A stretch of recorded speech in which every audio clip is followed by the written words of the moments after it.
Hello world, it's June 17th, 2026. Welcome to Cyber Briefing, your daily source for all things cybersecurity. We bring you the latest advisories, alerts, incidents, and news every weekday. The evolving cyber threat environment is marked by highly targeted financial scams and significant data exposures. In recent developments, the FBI has warned of a rising trend where cryptocurrency scammers employ physical couriers to collect cash directly from victims' homes after banks block suspicious digital transfers. Meanwhile, the healthcare sector faces ongoing exposure risks, as evidenced by a data breach at iRhythm Holdings, where attackers gained unauthorized access to third-party hosted applications, exposing highly sensitive patient data, including social security numbers, medical records, and clinical information. Concurrently, systemic and regulatory hurdles continue to complicate organizational defenses and national oversight. Despite its longevity, implementing a zero-trust architecture remains exceptionally difficult, with an overwhelming majority of organizations reporting deployment challenges or operational failures rooted in treating the strategy as a product rather than an institutional mindset. Threat landscape.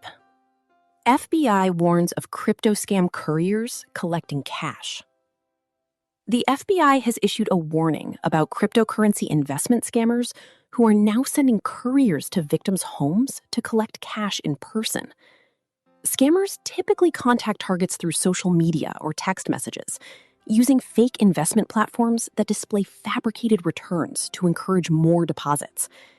When banks block suspicious wire transfers, the fraudsters claim that in-person cash pickups are necessary to continue investing or pay supposed fees.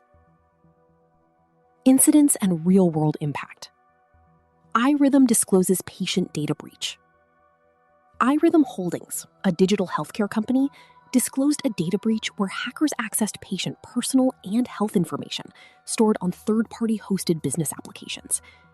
The breach exposed sensitive patient data, including names, dates of birth, social security numbers, medical record numbers, health insurance information, and clinical data. Affected patients should monitor their accounts for suspicious activity, consider credit freezes, and watch for potential phishing attempts using the stolen information. Executive risk and cybernomics. Zero trust implementation challenges and best practices. Despite being 15 years old, zero trust security remains widely misunderstood and difficult to implement, with 88% of organizations facing significant challenges and 35% experiencing failures that harmed their operations. Common misconceptions include viewing zero trust as a product or technology, rather than a strategic mindset requiring cross-organizational collaboration. Starting with identifying critical assets and mapping transaction flows, experts recommend starting small with high-value targets, leveraging existing tools, building cross-functional teams, and measuring success through outcome-driven metrics. Policy, regulation, and legal signals. GAO urges FDIC coordination on crypto oversight. The U.S. Government Accountability Office has called on the Federal Deposit Insurance Corporation to establish better coordination with other federal agencies regarding blockchain technology risks.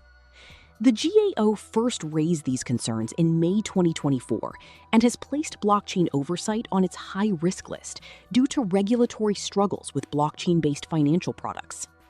The recommendation aims to address gaps in how multiple agencies handle potential risks to U.S. financial markets from blockchain technology. Career enablement.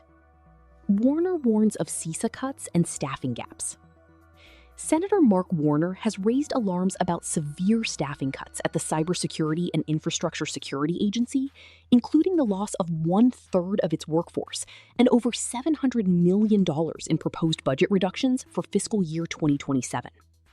The cuts have disrupted CISA's ability to support state and local governments, particularly after funding was halted for the MS-ISAC Information Sharing Center that serves critical infrastructure operators. Warner has introduced legislation to restore MS-ISAC funding and requested detailed organizational data from CISA to assess the impact on regional operations and service delivery.